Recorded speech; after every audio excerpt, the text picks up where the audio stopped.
ఈ కార్తీక మాసంలో శ్రీశైల మహాక్షేత్రంలో మహారుద్ర యాగం మీ గోత్రనామాలతో నిర్వహించడం జరుగుతుంది. పాల్గొనదలిస్తే వెంటనే సంప్రదించండి. శ్రీ గురుభ్యో నమ. శ్రీ మహాగణాధిపతయ నమ. సరస్వత్యై నమ. ఓం శ్రీమాత్రే నమ. నవంబర్ మాస ఫలితాలు. మనకు ఈ యొక్క నవంబర్ మాసంలో ఏ రాశుల వారికి ఎటువంటి ఫలితాలు ఉంటాయి, అట్లాగే ఇదివరకు మాసంలో మనము చెప్పుకున్నటువంటి అక్టోబర్ తదుపరిటువంటి మాసం ఆశ్వజ మాసం అయిన తర్వాత కార్తీక మాసము. ఈ గ్రహ సంచారం చూసినట్టయితే మనకు మేషంలో వక్రగమనంతో ఉండేటువంటి గురువు ఏదైతే ఉన్నారో ఈ యొక్క వృషభ రాశి సంచారం చేస్తూ వక్రగమనమై మేషరాశిని వీక్షింపజేయడం, అట్లాగే కర్కాటకంలో కుజుడు, కన్యలో కేతువు, సూర్యుడు తుల తదుపరి వృశ్చిక రాశి సంచారము, అట్లాగే బుధుడు వృశ్చిక రాశి సంచారము, శుక్రుడు ధనుస్సు రాశి సంచారము, వక్రగమనం వీడి వృద్ధ మార్గంలోకి శని కుంభరాశి సంచారము, మీనరాశిలో రాహు. ఇటువంటి గ్రహ సంచారం చూసినట్టయితే రాబోయే కాలంలో మళ్ళీ కొంత ఉపద్రవాలు సంభవించే అవకాశం ఉంది ఈ యొక్క నవంబర్ మాసంలో.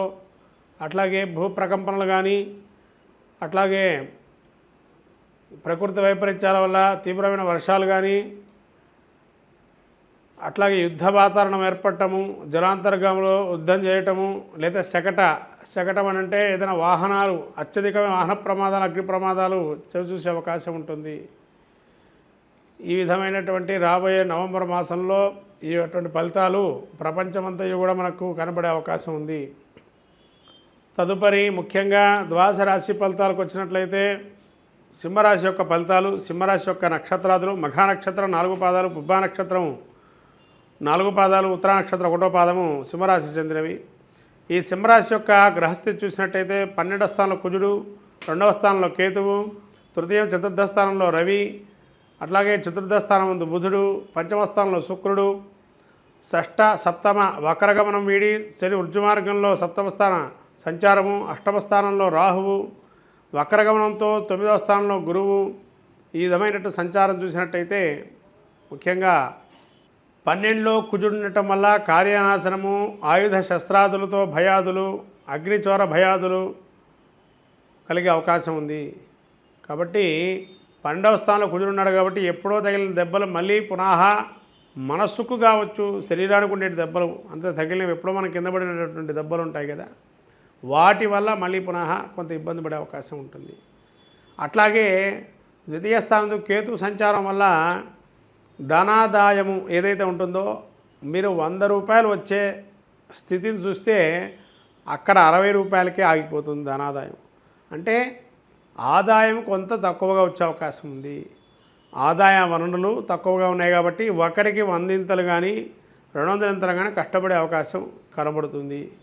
అట్లాగే ద్వితీయ స్థానం ముందు కేతు సంచారం వల్ల ఇంట్లో వాళ్ళు మిమ్మల్ని ప్రతిదీ కూడా మీకు ప్రతిదీ చెప్పడం వల్ల మీకు కొంత మనస్సులో కకావికలం కావటం, ప్రతిదీ నాకు చెప్తున్నారని మీరు చేసుకోవచ్చు కదా అన్న ఆలోచన ధోరణి, కొంత వ్యతిరేకమైనటువంటి ఇబ్బందులు ఉంటాయి. అది కించిత్ కొద్దిగా మనస్సుకి చింతన భావన అనేది కలిగే అవకాశం ఉంది. అట్లాగే రవి 3వ స్థానం తదుపరి చతుర్థ స్థానం సంచారం వల్ల, ఈ చతుర్థ స్థానంలో రవి సంచారం వల్ల కొంతవరకు ఆరోగ్య క్షీణత అనేది ఉంటుంది. అంటే ఈ స్ట్రెస్ మూలాన కావచ్చు, ఒకటికి 2 సార్లు చెప్తూ ఉండడం కావచ్చు ఇంట్లో వాళ్ళు కానీ, దానివల్ల ఏమవుతుందంటే స్ట్రెస్ ఫీలింగ్ అయిపోయి ఆరోగ్య క్షీణత రావటము. అట్లాగే చతుర్థ స్థానం ముందు ఈ విధంగా రవి సంచారం వల్ల ముఖ్యంగా కటి ప్రదేశం కానీ, నడుములు కానీ విపరీతమైనటువంటి నడుము నొప్పి రావటం కూడా జరిగే అవకాశం ఉంది. అట్లాగే బుధుడు చతుర్థ స్థానం సంచారం వల్ల సోదర మిత్ర అట్లాగే బంధు ప్రేమికులు ఎక్కువగా ఉంటారు. వారి వల్ల ఆదరణాభిమానాలు ఎక్కువగా ఉంటాయి. వాళ్ళ వల్ల ఒక మంచి సువార్తని అవకాశం ఉంటుంది, శుభవార్తని కూడా. గృహోపకరణాలు కానీ సౌఖ్యాలు కానీ పొందే అవకాశం ఉంటుంది. ఎంత వద్దనుకున్నా ఇంట్లో మనిషి కదా అని ఇంట్లో వాళ్ళు కూడా మిమ్మల్ని ఆదరింపజేసే అవకాశం ఉంటుంది. కానీ ఎవరైతే ఆదరించాలో వాళ్ళు ఆదరించరు, మిగతా అందరూ ఆదరించు మనసు ఉన్నవారు ఉంటారు. అది కొంతవరకు మీకు ఇబ్బంది కలుగుతూ ఉంటుంది మనస్సులో. అట్లాగే ఈ శుక్రుడు పంచమస్థానం సంచారం వల్ల సంతానము మాట వినకపోవటం వల్ల కొంత చెడు తిరుగులు తెడు స్నేహాలకి అలవాటు కావటం కానీ, లేదా చెప్పిన పని చేయకపోవటం కానీ, లేదా చదువు మీద ధ్యాస పెట్టకుండా ఈ మాధ్యమాల ద్వారా కానీ, ఈ సినిమాలు కానీ, లేదా అనేకమైనటువంటి విపరీతమైనటువంటి మత్తు పానీయాలకు కానీ బానిసయ్యే అవకాశం ఉంటుంది. ఈ విధమైనటువంటి పరిస్థితులు ఉంటాయా అని మీరు ఆలోచింపజేసేటువంటి స్వరూపంలో ఉంటారు. అట్లాగే ఈ యొక్క శని యొక్క వక్రగమనం వీడి రుజుమార్గంలో రావటం వల్ల కొంతవరకు సప్తమ స్థాన సంచారం వల్ల నరాల బలహీనత అనేది ఏర్పడుతుంది. నరాలు అంటే ప్రతి నరానికి కూడా అధినేత శని ఇస్తాడు. శని వక్రగమనం వీడి మంచి స్థానంలోకి వస్తున్నాడనే ఒక స్థితి సప్తమ స్థానం ఉంది కాబట్టి సప్తమానికి సంబంధించి మోకాళ్ళకి నొప్పులు అనేవి వచ్చే అవకాశం ఉంటుంది. మొత్తం మీద శని అనుగ్రహం వల్ల మనస్సు వ్యాకులత అనేది పునః మళ్ళీ ప్రారంభమయ్యే అవకాశం ఉంటుంది. మనస్సు చింతన అనేది ఎక్కువగా కనబడుతుంది ఇక్కడ. అట్లాగే రాహువు అష్టమ స్థాన సంచారం వల్ల తరచూ ఆకస్మికమైనటువంటి ప్రయాణాలు ఏర్పడటము, ఆకస్మికమైనటువంటి అప్పటి వరకు బాగుండి ఒక్కసారిగా వ్యాధి పీడితం కావచ్చు. అంటే సడన్లో ఏదైనా ఒకటి సంఘటన జరిగి దాని ద్వారా మీరు మనస్సులో ఒక చింతనా భావన ఏర్పడే అవకాశం ఉంటుంది. అట్లనే గురువు వక్రగమనం వల్ల ఇవి ఎన్నున్నా కూడా పెద్దల అనుగ్రహం కానీ, కుటుంబంలో పెద్దలతో కానీ, వాళ్ళ ఆదరాభిమానులు కానీ, అంటే మీ తల్లి వర్గంలో కానీ తండ్రి వర్గంలో కానీ మీ ఆదరణ లోపాలు వాళ్ళ దగ్గర ఏవి ఉండవు, వాళ్ళు బాగా ఆదరిస్తారు అనే ఆలోచనతో అటువంటి పెద్దల యొక్క అనుగ్రహం వల్ల ఎన్ని కష్టాలు వచ్చినా, అంత అనారోగ్యం ఉన్నా, ఇంత మనస్సు చింతనాభావంలో ఉన్నా కూడా వాటినన్నిటి నుంచి కూడా బయటపడే అవకాశం ఉంది గురువు వక్రగమనం 9వ స్థానం సంచారం వల్ల.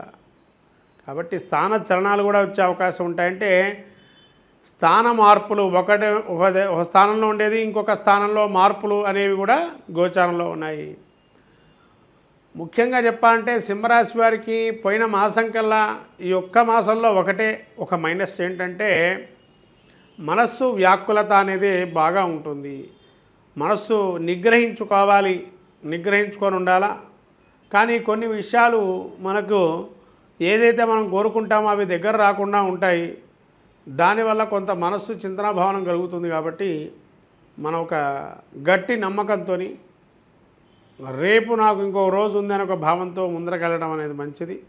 ఇవాళతోనే ముగిసిపోదు, రేపటికి కూడా ఇవాళ రోజు మంచిగా లేదు కానీ నెక్స్ట్ వచ్చే రోజు మంచిది అని ఒక భావంతో ఉంటే ఖచ్చితంగా సాధిస్తారు. కాబట్టి ఆత్మస్థైర్యంతో ఉండండి, మనోధైర్యంతో ఉండండి, ఖచ్చితంగా పనులు నెరవేరుతాయి. మరి వీరు చేసుకునేటువంటి పరిష్కార మార్గాలు ఏమిటి? సినీ రాజకీయ ప్రముఖులు కానీ, వ్యాపారంలో ఉండేటువంటి వారు కానీ, రైతులకు కానీ ఒకటే, పెట్టుబడి పెట్టాము రాబడి రావట్లేదు అనుకోవద్దు. పెట్టుబడి పెట్టారు, రాబడి గురించి ఆలోచించకండి. రాబోయే కాలంలో రాబడి వచ్చేది ఉంది కాబట్టి దాని గురించి ఆలోచన చేయండి. ఇప్పుడు రాబడి రావట్లేదు, కష్టపడ్డారు 100%, కానీ రాబడి రావట్లేదు అనుకోవద్దు. రాబోయే కాలం రాబడి వచ్చే అవకాశం ఉంది. అప్పుడు మిమ్మల్ని గుర్తించడం జరుగుతుంది. తద్వారా మీ యొక్క కార్యాలు సఫలీకృతం అవుతాయి.